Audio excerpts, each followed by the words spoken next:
Erman Umar, kuasa hukum terdakwa Ricky Rizal meminta agar kliennya dibebaskan apabila tidak ditemukan fakta keterlibatan dalam kasus pembunuhan berencana Brigadir Nofriansyah Yosua Huta Barat alias Brigadir J. Erman mengatakan pihaknya meminta kewajiban moral dibebaskan hasil kesimpulan akhir tidak ditemukan fakta Ricky Rizal terlibat. Hal itu diungkapkan oleh Erman seusai persidangan pada Senin 2 Januari 2023. Nantinya pada sidang pada Rabu 4 Januari, pihaknya akan membawa dua saksi ahli pidana untuk meringankan dakwaan terhadap kliennya. Erman mengatakan pihaknya akan menganalisis fakta-fakta hukum dalam kondisi peradilan pidana ini memaksakan seseorang menjadi tersangka. Erman berharap kondisi kliennya sebagai seorang saksi yang mengetahui dan melihat tewasnya Brigadir J tetapi bukan suatu kejahatan. Menurutnya kalau memang suatu kejahatan perbuatan kliennya melakukan ikut serta harus diikuti dengan niat. Hal itu sebagaimana yang tercantum dalam pasal 340 KUHP yang menunjukkan harus ada niat dan memperlihatkan sikap untuk membunuh Brigadir J.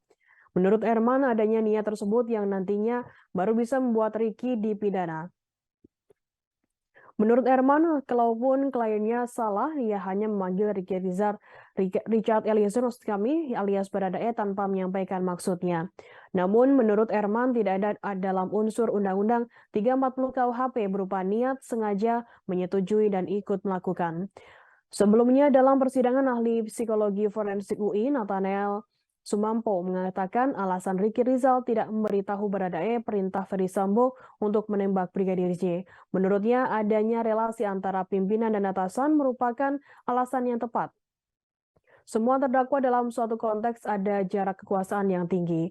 Ferry Sambo yang merupakan Jenderal Bintang 2 dan pimpinan tinggi di kepolisian membuat adanya kesenjangan level jenjang di antara terdakwa lainnya. Kemudian Nathanael kembali menegaskan kalau dilihat konteks organisasi dan situasi yang dengan jelas bisa melihat bahwa relasi mereka semua terdakwa dalam jarak kekuasaan yang tinggi. Nathanael melanjutkan dalam satu unit kerja yang cukup intens selama ini terbangun ada suatu pemahaman bahwa masing-masing punya tugasnya sendiri, yang kemudian juga menduga adanya norma hidup dalam unit kerja yang tidak perlu mencampuri tugas orang lain. Menurutnya, adanya jarak kekuasaan menjadi penyebab Bribka Ricky Rizal tak memberitahu perintah Ferry Sambo kepada Baradae. Sebelumnya, pakar hukum pidana dari Universitas Gadjah Mada, M. Fatahillah Akbar mengatakan, Baradae dinilai bisa mencontoh Ricky Rizal yang menolak menembak Brigadir J. Akbar dihadirkan sebagai saksi ahli dalam sidang lanjutan kasus pembunuhan Brigadir J yang digelar pada Kamis 29 Desember 2022 lalu. Sebelumnya, dalam persidangan Baradae mengaku terpaksa menembak Brigadir J sebab diperintah atasannya yakni Ferry Sambo. Akbar mengatakan jika diperintah jabatan menjadi acuan. Lebih dari 95 polisi yang terlibat juga dapat lepas dari dakwaan. Yang menjelaskan dalam Peraturan Kepolisian Negara Republik Indonesia Nomor 7 Tahun 2022 dijelaskan ada kewajiban setiap anggota polisi untuk menolak mengikuti atasan dalam tindakan melawan hukum dan memperkuat konsep tersebut. Akhirnya ya tentu kita berharap bahwa posisi saudara Rizal kita harap adalah seorang saksi yang mengetahui dan melihat dan tidak dapat berbuat, tapi bukan sesuatu kejahatan. Karena kalau yang dimaksud kejahatan, perbuatan dia melakukan berturut serta, itu harus diikuti dengan niat dan perbuatan juga. Setelah dia menyatakan menolak, walaupun dengan cara halus, saya nggak kuat, tapi saya nggak berani mental saya. Itu kan sudah penolakan begitu. Yang kedua, dengan tidak penolakan, apakah ada niat? Pasti tidak ada.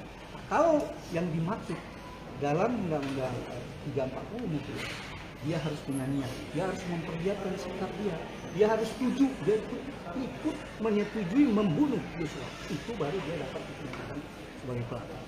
Sementara dia tidak. Ada nggak dia misalnya dia megang si Yosua, ditembak atau dipukul? Enggak. Dia hanya kesalahannya kalau toh salah, dia memanggil tidak menyampaikan. Tapi hukumnya tidak masuk dalam unsur-unsur. Unsur-unsur itu niat, sengaja dia menyetujui, kemudian dia ikut melakukan. Apa yang dia bantu misalnya? Itu pun membantu aja tidak ada dalam dakwaan. Yang didakwakan bersama-sama, turut serta 55. Jadi kami berharap juga kejaksaan juga di sini sebagai kami himbau sebagai penegak hukum, penegak keadilan. Kalau misalnya hasil dalam kesimpulan akhir kalau tidak kuat ditemukan fakta Rizal pelaku, saya mohon kami minta saudara penuntut umum juga bila perlu punya kewajiban moral menuntut bebas saudara. Kalau memang kesimpulan akhirnya kita sepakat. Terima kasih sudah nonton. Jangan lupa like, subscribe, dan share ya.